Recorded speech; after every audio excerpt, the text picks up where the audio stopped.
So one of the things I struggled with the most before I started working with LazyAnalysis was combining data from multiple sources.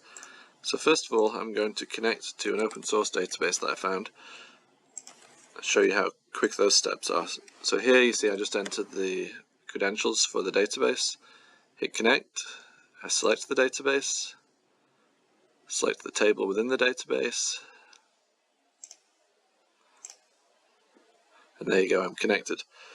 Now I want to show you how I can combine that with CSV and Excel data.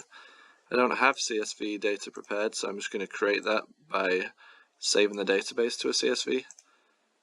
It's built up with string data, so I'll select that, and then I'll just save this as test1 in this case.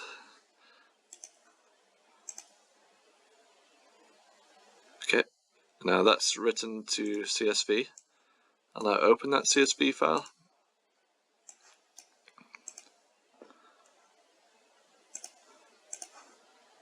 And you'll see there the dimensions are the same as on the database, and select string data type and see all the data which is held within that CSV file. And finally I'm going to do the same with an Excel file. So I prepared one of those earlier, been a bit sneaky. Just select the sheet that I'm connecting to, and again we see here, I just need to select the columns as headers, and then we see here